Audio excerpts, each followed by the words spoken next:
નમસ્કાર દર્શક મિત્રો, સ્વાગત છે તમારું ગુજરાત માહિતી યુટ્યુબ ચેનલમાં। આજના તાજા અને મહત્વના આપ સૌનો ઉપયોગી એવા 20 મોટા સમાચાર વિશે વિડીયોમાં આગળ વાત કરીશું, તો છેલ્લે સુધી જોતા રહેજો। આજના સૌથી પહેલા સમાચાર વિશે વાત કરીએ તો સોમવારે ગુજરાતમાં 145 તાલુકાઓમાં વરસાદ નોંધાયો છે, જેમાં સૌથી વધુ સુરતના ઉમરપાડામાં 4.92 ઇંચ વરસાદ વરસ્યો છે, તો છોટાઉદેપુરમાં 3.23 ઇંચ વરસાદ વરસ્યો છે, જ્યારે બોડેલીમાં 2.99 ઇંચ, જાંબુઘોડામાં 2.56 ઇંચ અને પાવી જેતપુરમાં 2.24 ઇંચ વરસાદ વરસ્યો છે। રાજ્યના ખેડૂતો માટે આવ્યા સારા સમાચાર। ખેડૂતો માટે ઇફકોએ શંકર હરણ નામની યોજના શરૂ કરી છે, જેમાં જો કોઈ ખેડૂત ઇફકો પાસેથી 25 થેલી યુરિયા ખાતર ખરીદે છે તો તેને 1 લાખ રૂપિયાનો અકસ્માત વીમો અને નેનો યુરિયા અને ડીએપીની 200 બોટલ ખરીદે છે તો તેને 2 લાખ રૂપિયા સુધીનો 1 વર્ષ માટે મફત અકસ્માત વીમો મળે છે। જે ખેડૂતોને ખેતી દરમિયાન જાનનું જોખમ વધારે રહેલ છે તેમના માટે આ યોજના આશીર્વાદ રૂપ છે। આનો લાભ લેવા ખાતર ખરીદેલ સ્લીપ જરૂરી છે, આમ ખેડૂતોને મફત અકસ્માત વીમો મળે છે। ડિજિટલ ગુજરાત પોર્ટલ શિષ્યવૃત્તિના ફોર્મ ભરાવાનું શરૂ થયું। ગુજરાત સરકાર દ્વારા વર્ષ 2025-26 માટે ધોરણ 11-12 અને કોલેજના વિદ્યાર્થીઓ માટે ડિજિટલ ગુજરાત પોર્ટલ પર શિષ્યવૃત્તિના ફોર્મ ભરવાનું શરૂ કરી દેવામાં આવ્યું છે।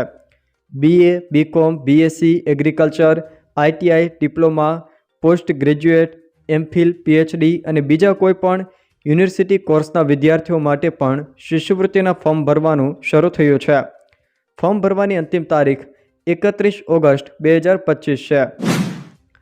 પંજાબ નેશનલ બેંકના ખાતાધારકો માટે ખાસ સૂચના। જો તમારું ખાતું પણ પંજાબ નેશનલ બેંકમાં છે તો જલ્દીથી તમારું KYC કરાવી લો। જો તમે આ નહીં કરો તો તમને તમારા ખાતામાંથી વ્યવહાર કરવામાં મુશ્કેલીનો સામનો પણ કરવો પડી શકે છે। બેંકે ખાતાધારકોને 8 ઓગસ્ટ સુધીમાં પોતાનું KYC કરાવવા કહ્યું છે। બેંક આવા ગ્રાહકોને તેમના મોબાઈલ નંબર પર SMS દ્વારા જાણ કરી રહી છે। શું KYC થયું છે કે નહીં, તમે ગ્રાહક સેવા પર ફોન કરીને તેની માહિતી પણ મેળવી શકો છો। ગુજરાતમાં ભારે વરસાદને લઈને હવામાન ખાતાની આગાહી। હવામાન વિભાગ દ્વારા રાજ્યના છૂટાછવાયા વિસ્તારોમાં ભારે વરસાદની શક્યતા વ્યક્ત કરી છે। જોકે આજે ખાસ કરીને મધ્ય ગુજરાત અને દક્ષિણ ગુજરાતના વિસ્તારોમાં જ ભારે વરસાદની શક્યતા વ્યક્ત કરી છે, તો માછીમારોને 1 ઓગસ્ટ સુધી દરિયો ન ખેડવાની સૂચના પણ આપવામાં આવી છે। રાજ્યમાં હાલ એકસાથે 2 વરસાદની સિસ્ટમ સક્રિય થઈ છે અને રાજ્યમાં છૂટાછવાયા સ્થળોમાં ગાજવીજ સાથે ભારે વરસાદની આગાહી પણ કરવામાં આવી છે। આજની જ વાત કરીએ તો આજે દાહોદ, પંચમહાલ, આણંદ, વડોદરા, છોટાઉદેપુર, ભરૂચ, નર્મદા, સુરત, તાપી, ડાંગ, નવસારી અને વલસાડ આ જિલ્લાના છૂટાછવાયા વિસ્તારોમાં ભારે વરસાદ વરસવાની શક્યતાને પગલે યલો એલર્ટ આપવામાં આવ્યું છે। જોકે તે સિવાય રાજ્યના બાકી રહેતા કોઈક વિસ્તારોમાં પણ સામાન્ય છાંટાછૂટીથી હળવા ઝાપટા જોવા મળી શકે છે। ગુજરાતની સ્કૂલોમાં ખાલી જગ્યાઓ પર નિવૃત્ત શિક્ષકોની ભરતીનો નિર્ણય રદ કરાયો। ટેટ-ટાટ ઉમેદવારોના રોષ બાદ સરકાર દ્વારા આ નિર્ણય લેવામાં આવ્યો છે। નિવૃત્ત શિક્ષકોને કામગીરી સોંપવાનો પરિપત્ર રદ કરાયો। નાયબ શિક્ષણ સચિવે પત્રને રદ કર્યો છે। જોકે સરકારના નિર્ણયના વિરોધ બાદ પરિપત્ર રદ કરવામાં આવ્યો છે। ગુજરાત સરકારના શિક્ષણ વિભાગ દ્વારા વિદ્યા સહાયકોની ખાલી જગ્યા પર નિવૃત્ત શિક્ષકોની ભરતી કરવાનો નિર્ણય લેવાયો હતો। એટલે કે વિદ્યા સહાયકોની ખાલી જગ્યા પર નવા શિક્ષકોને બદલે નિવૃત્ત શિક્ષકોની ભરતીની જાહેરાત કરાઈ હતી। તે અંતર્ગત ધોરણ 1 થી 12માં ખાલી જગ્યાઓ પર નિવૃત્ત શિક્ષકોની 11 માસના કરાર હેઠળ ભરતી કરવાનું કહેવાયું હતું। અંબાલાલ પટેલની વરસાદને લઈને મહત્વની આગાહી। અંબાલાલ પટેલે આગાહી કરતા જણાવ્યું છે કે રાજ્યમાં 29 જુલાઈ સુધી વરસાદનું જોર યથાવત રહેશે। બંગાળના ઉપસાગરમાં ભેજ વરસાદ લાવશે। જોકે 3 ઓગસ્ટથી મોટા ફોરાનો વરસાદ પડશે તેવું પણ તેમણે જણાવ્યું છે। તેમજ તારીખ 6 થી લઈને 10 ઓગસ્ટ દરમિયાન દક્ષિણ ગુજરાતમાં ભારે વરસાદ પડશે। 10 ઇંચ સુધીના વરસાદો ખાબકવાની શક્યતા પણ તેમણે વ્યક્ત કરી છે। જોકે 29 જુલાઈ સુધી ભારેથી ભારે વરસાદ પણ પડશે। મહીસાગરમાં અતિભારે વરસાદની શક્યતા પણ તેમણે વ્યક્ત કરી છે। તે સિવાય પંચમહાલ, અરવલ્લી, અમદાવાદ, ગાંધીનગર અને સૌરાષ્ટ્રમાં ભારે વરસાદની શક્યતાઓ અંબાલાલ પટેલ દ્વારા વ્યક્ત કરવામાં આવી છે. પંચામૃત ડેરી દ્વારા મહત્વનો નિર્ણય. પંચામૃત ડેરીએ પશુપાલકોના હિતમાં મહત્વનો નિર્ણય કર્યો છે. ડેરીએ દાણ ફેક્ટરીમાંથી ઉત્પાદિત થતા દરેક દાણમાં પ્રતિ કિલોગ્રામ 2 રૂપિયાનો ઘટાડો કર્યો છે. જોકે આ નિર્ણયથી પંચમહાલ, મહીસાગર અને દાહોદ જિલ્લાના લાખો પશુપાલકોને મોટી રાહત મળશે. ભાવ ઘટાડાથી પશુપાલકોને મહિને અંદાજે ₹2 કરોડનો સીધો આર્થિક લાભ થાય એવી શક્યતાઓ છે. પશુપાલન વધુ સસ્તું બનશે અને દૂધ ઉત્પાદનનો ખર્ચ પણ ઘટશે. વિધાનસભામાં કોંગ્રેસની ટીમમાં ફેરફાર. ગુજરાત વિધાનસભામાં કોંગ્રેસ પક્ષના નેતા ચાર્જ સંભાળશે. કોંગ્રેસ પક્ષના ઉપનેતા તરીકે શૈલેષ પરમારની નિમણૂક કરાઈ. કોંગ્રેસ પક્ષના મુખ્ય દંડક તરીકે ડૉક્ટર કિરીટ પટેલની નિમણૂક કરાઈ છે. ઉપદંડક તરીકે વિમલ ચોડાસમા અને ઇમરાન ખેડાવાલાની નિમણૂક કરાઈ. ખજાનચી તરીકે દિનેશ ઠાકોરની નિમણૂક કરાઈ છે. મંત્રી તરીકે કાંતિ ખરડઈની નિમણૂક કરાઈ. જોકે પ્રવક્તા તરીકે જિગ્નેશ મેવાણી અને અનંત પટેલની નિમણૂક કરવામાં આવી છે. રાજ્યમાં ધોરણ 9થી 12ની પ્રથમ પરીક્ષાની તારીખોમાં ફેરફાર. રાજ્યમાં ધોરણ 9થી લઈને 12ની પ્રથમ પરીક્ષાની તારીખોમાં ફેરફારો કરવામાં આવ્યા છે. અગાઉ આ પરીક્ષા 11/9/2025થી તારીખ 20/9/2025 દરમિયાન યોજાવાની હતી, પરંતુ હવે તારીખ 3/10/2025થી લઈને તારીખ 13/10/2025 દરમિયાન યોજાશે. કચ્છમાં ફરી એકવાર શિક્ષકોની ભરતી માટે માંગ ઉઠી. કચ્છમાં ફરી એકવાર શિક્ષકોની ભરતી માટે માંગણી ઉઠી છે.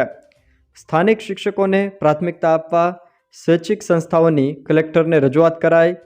રજૂઆતમાં જણાવ્યા અનુસાર કચ્છમાં 35થી 40% શિક્ષકોની અછત છે.